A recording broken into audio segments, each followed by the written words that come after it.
নেওয়ার আর কোনো আলোচনার প্রশ্ন থাকে না। আওয়ামী লীগকে বিসমিল্লাহির রহমানির রহিম। প্রিয় সংগ্রামী বন্ধুগণ, আজ জাতীয় নাগরিক পার্টি ঢাকা মহানগর কর্তৃক আয়োজিত আওয়ামী লীগ নিষিদ্ধের দাবিতে আয়োজিত এই বিক্ষোভ সমাবেশে উপস্থিত আছেন জুলাই গণ অভ্যুত্থানের শহীদ পরিবার বৃন্দ এবং জুলাই গণ অভ্যুত্থানে অংশ নেওয়া আহত যোদ্ধা বৃন্দ।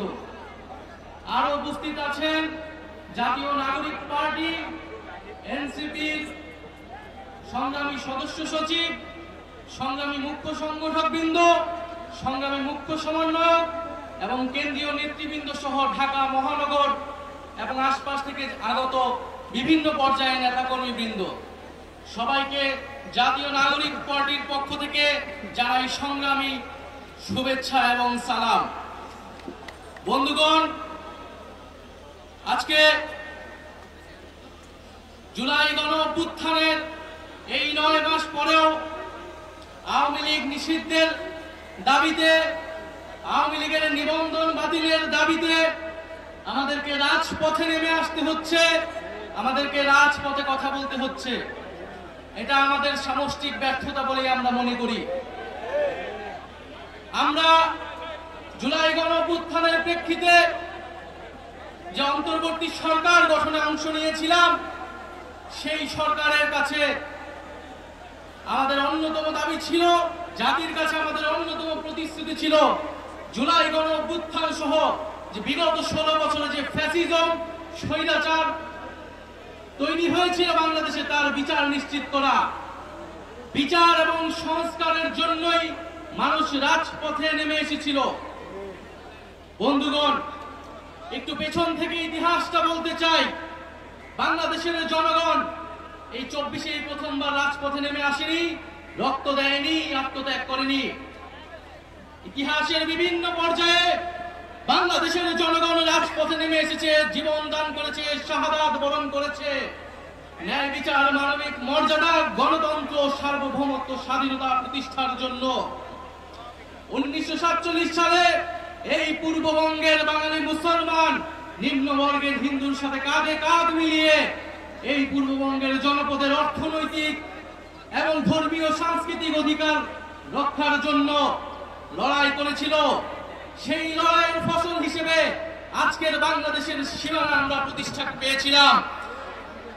যদিও সেই সময় আমাদের লড়াইয়ের গন্তব্য ছিল সমগ্র বাংলার অখণ্ডতা কায়েম করা, কিন্তু ৭১-এর পরে এই ৭২ সালে আমার সোনার বাংলার স্বপ্ন এই মুজিববাদীদের হাতে বেহাত হয়ে গিয়েছিল। এই মুজিববাদীরা ৭২-এর সংবিধানের মাধ্যমে বাংলাদেশকে ভারতীয় শাসক গোষ্ঠীর হাতে তুলে দিয়েছিল। মুজিববাদী সংবিধানের মাধ্যমে যে স্বাধীন বাংলাদেশের আকাঙ্ক্ষা, যেই মুক্তিযুদ্ধের শহীদদের আকাঙ্ক্ষা তৈরি হয়েছিল, সেই আকাঙ্ক্ষাকে ব্যর্থ করে দেওয়া হয়েছিল। মুজিববাদী সংবিধানে বাঙালি জাতীয়তাবাদের নামে এখানে বিভিন্ন জনগোষ্ঠীর যে ভাষার অধিকার, সেই অধিকারকে দমন করা হয়েছিল।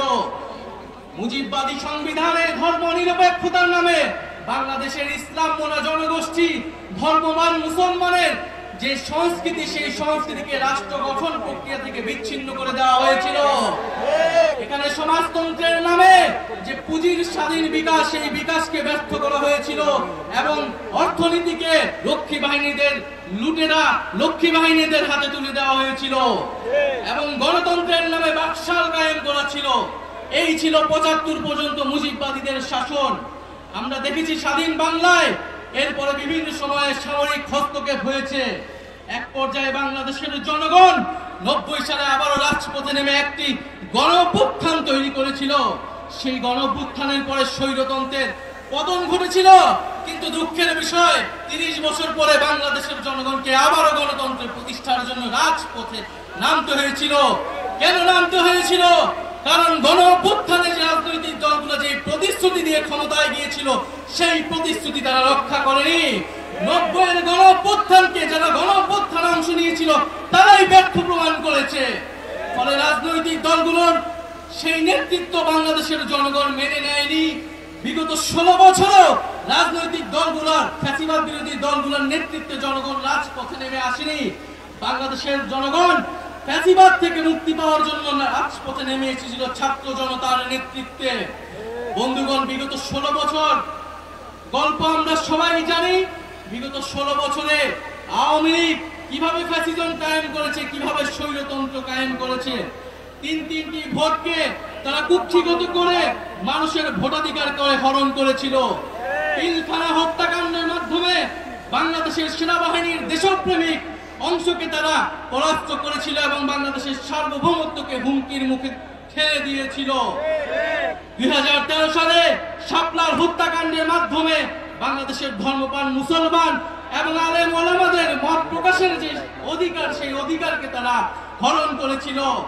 এছাড়া ধারাবাহিকভাবে কোটা সংস্কার আন্দোলন, নিরাপদ সড়ক আন্দোলন, মোদী বিরোধী আন্দোলনে তারা হত্যাকাণ্ড এবং দমন পীড়ন চালিয়েছে। সর্বশেষ জুলাই আগস্ট মাসে রাজনীতি করার আর কোনো আলোচনার প্রশ্ন থাকে না। ছাত্র জনতা তাদের অধিকারের জন্য যখন রাজপথে নেমে এসেছিল, সেই জনগণের উপরে তারা এই দেশের পুলিশকে দিয়ে, এই দেশের সেনাবাহিনীকে দিয়ে, এই দেশের বিজিবিকে দিয়ে গুলি চালিয়েছিল। আওয়ামী লীগ কোনো আর রাজনৈতিক দল নয়, আওয়ামী লীগ একটি ফ্যাসিস্ট সন্ত্রাসী সংগঠনে পরিণত হয়েছে। আওয়ামী লীগকে আমরা এই জন্য বলছি যে আওয়ামী লীগের নিবন্ধন বাতিল করে তার রাজনৈতিক এবং সাংগঠনিক কার্যক্রম বিচার চলা পর্যন্ত নিষিদ্ধ ঘোষণা করতে হবে। কিন্তু দুঃখের বিষয়, বর্তমান পরিস্থিতিতে আমরা দেখছি গত 9 মাসেও বিচার কার্যক্রম দৃশ্যমান হয়নি।